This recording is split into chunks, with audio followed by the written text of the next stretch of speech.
వేములవాడ శ్రీ రాజరాజేశ్వర స్వామి ఆలయాన్ని మూసివేయాలనే ప్రతిపాదనను వివిధ వర్గాలు వ్యతిరేకిస్తున్నాయి. అభివృద్ధి ప్రాతిపదికను వ్యతిరేకం కానప్పటికీ పనులు చేపట్టిన తర్వాత ఆలయాన్ని మూసివేయడాన్ని వ్యతిరేకిస్తున్నారు. జూన్ 15 నుండి ఆలయాన్ని మూసివేస్తున్నట్లు ప్రచారం జరుగుతోంది. ఆలయాన్ని మూసివేతకు నిరసనగా మే 14న ఆలయ పట్టణ బంద్కు పిలుపునిచ్చినట్లు బీజేపీ నేత రామకృష్ణ తెలిపారు. పురా ప్రముఖులతో రాజన్న ఆలయ పరిరక్షణ సమితిని ఏర్పాట్లు చేస్తున్నట్లు ఆయన తెలిపారు. అభివృద్ధి విస్తరణ కార్యక్రమాలకు తాము వ్యతిరేకంగా కాదన్నారు. చారిత్రక ప్రాశస్త్యం ఉన్న అనుబంధ ఆలయాలను తొలగిస్తే ఊరుకునేది లేదని ఆయన హెచ్చరించారు.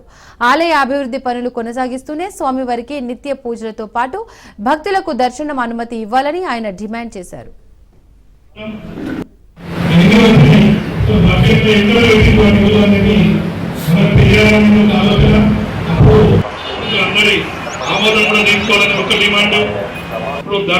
రాజరాజేశ్వర దేవస్థానాన్ని విస్తరణ కోసం చేస్తున్నామని చెప్తా ఉన్నారు. ఆ విస్తరణ కోసం కనీసంగా డబ్బులు ఉన్నాయంటే కూడా పేపర్లకు పరిమితమైంది. ఆ డబ్బు ఎక్కడ డిపాజిట్ చేసినా ఆ డిపాజిట్ కూడా ఎక్కడ డిపాజిట్ చేయాలి.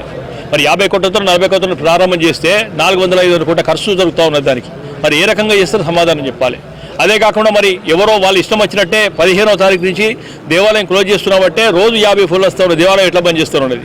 దేవాలయం బంద్ చేసే అధికారం ఎవరిచ్చారు? భగవంతుడు ఉన్నది కేవలం పూజలకు, అర్చకులకు, కేవలం వాళ్ళ పూజల కోసం కాదు, భక్తుల కోసం ఉన్నాడు. లక్షలాది మంది భక్తుల కోసం రాజన్న చేసినట్టు తప్పితే కేవలం పూజల కోసం కాదు అనేది ఒకటి ఆలోచన చేయాలి.